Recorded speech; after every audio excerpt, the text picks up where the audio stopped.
I'm Bruce Wile, the Chief Engineer for CAPI, and we're going to make an announcement. We are making an announcement today of the CAPI SNAP framework. Greg mentioned it in the opening slides of this section.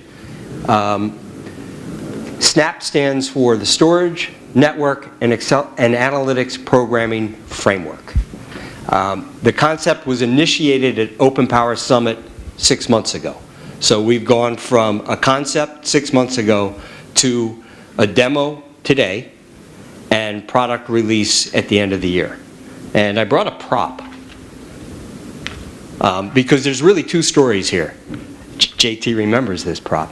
The story one is about CAPI SNAP. The story two is about how we formed a collaboration across 7 different companies and created an enablement tool, this CAPI SNAP, as a team under Open Power Foundation. So when we were at Open Power Summit in San Jose, a couple of us had some ideas. We sat down. Is Rob here? Rob Taylor sat at the table with us. We got JT's name on here. Nalitech was at the table, Xilinx was at the table, etc. So we started drawing these pictures on that notebook, and it very quickly became a document. And we said, hang on, we have to make sure we have the right governance over this because it's multiple companies all participating. And you see the names of the companies that end up working on it across the bottom here. We decided on basically day one that this wasn't going to be an IBM-owned thing. This was going to be an Open Power-owned thing and was going to run under the Open Power Accelerator work group as a subgroup under there. And that's where it remains today. We report results every 2 weeks into that work group, and all of our documentation goes under Open Power. And a big... There's a guy up there watching. I'm hitting him with a laser.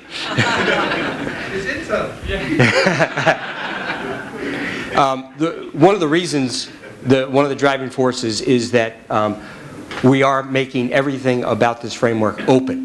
We're going to put the open source out on GitHub at the end of the year. We are using GitHub, a private version of the GitHub now. We will turn that into the open version at the end of the year. Right from day one, 2 significant directives. This is now on CAPI SNAP. Number 1, we have to make it easy for programmers to start to use acceleration. Program ISVs, developers. We do that through a simple API and making it much easier to create acceleration IP. That's what this framework is about. And then, of course, the second part is that we're going to make this an open source. So what does this framework look like? We have an application running on a Power server over here. That's your application with its virtual address space. And in yellow, we have a CAPI library, framework library. And here's the simple API. He's coming back up, isn't he? That's paid ad placement. That's connected to a CAPI-enabled card with a framework on it and the personalized action code. And I'm going to flip back and forth here. This is a network card, but we can also do this on a storage flash card. So you can have storage, Ethernet, anything hanging off of this network card. You can put your data out here on the flash card. Both these cards will be enabled as we move forward. All of this framework will move forward to Power 9 and CAPI 2, and it will move even further on with OpenCAPI. The framework will be supported all the way through. So the key is this API and the simplicity of it. Fundamentally, a programmer calls a function, and that function has a source. Where do I get my data from? It has an action. What do I want to do to that data? And it has a destination. Where am I going to put the data after the action has been performed on it? So maybe your data is out on a storage area network here, and you want to do a search on it. So you pull the data in here, you do the search right here, and you send your hits and put them into your virtual address space. That's a basic use case for it, a search, and that is fundamentally one of the demos that we showed today. Well, why is that cool? It's cool in two different ways. Number one, you're putting the action closer to the data. That's important because you have a lot more bandwidth here.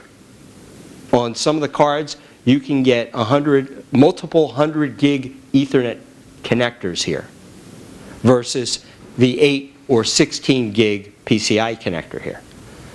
So now we're kind of blowing traditional computer design out of the water where you're making an unbalanced system.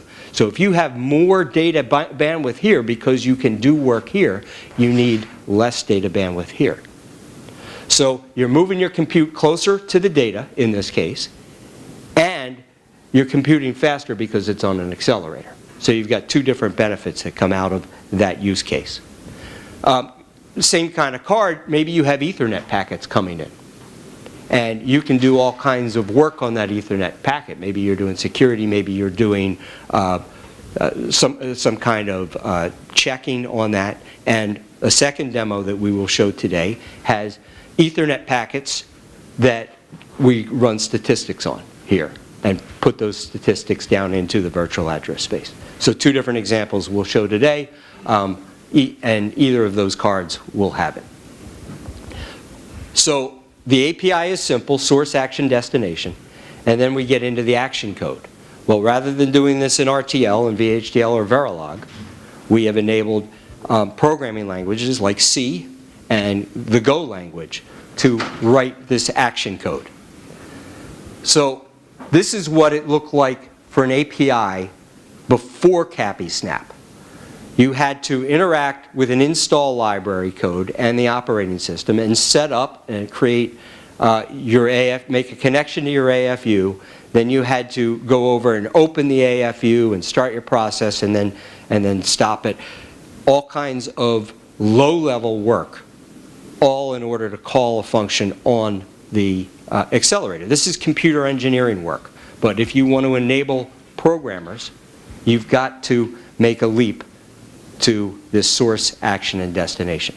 So that yellow library on the previous card here, this framework library, takes care of all these low-level details so that the application just needs to say, hey, here's my source address. It could be out in the Ethernet address. It could be a storage area network. It could be main memory. It could be something else on the card. Here's my action. You can have multiple actions on the card. Maybe you have a search and a merge function for databases or an intersection function out there. You can have multiple actions on the card, so you're telling it which action you want to perform. And finally, you have the destination. This is where I put the data when I'm done. And it could go right back to the same area as the source. It could be any one of multiple destinations. So that's the API. That's simple with a function call.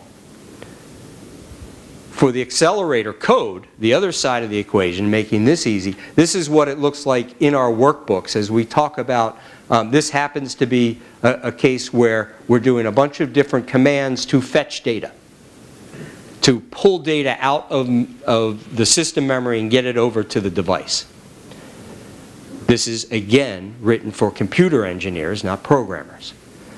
Programmer wants to write code. So here's our search code. Couple lines, we're looking for an image. This is, basic C++ here. And the framework itself manages moving all the data and getting it over into the action for you. So now, as an application developer, all you have to do is think about your action, your sort, your merge, your statistics. So those are the levers that we put into this CAPI SNAP in order to make it easy for programmers, developers, and ISVs. Finish up with some key dates and actions. November and December, we have a limited number of early users. We've got a couple signed up. If you are interested in, or if you're an ISV and you're interested in partnering and trying out the CAPI SNAP framework early, send an email to capi@us.ibm.com. We will get you the forms and ask you the questions needed, and you have potential to be an early partner. Otherwise, in January, the entire framework will be released with example code, so you can pick that up and take it and work with it, modify it, use it however you like. So that's CAPI SNAP. We have 2 demos tonight. Tomorrow at Randy's session, we have a programmer version of this where we'll go a bit deeper into what these interfaces look like. And then later in the morning at the Accelerator 2 session, we'll have a little bit more about what's built into those yellow boxes out on the FPGA and how things are working under the covers. So 3 more opportunities to learn more about CAPI SNAP, 2 sessions, as well as the demos this evening. So I encourage you to stop by the booths if you're interested and learn about it. Thank you very much.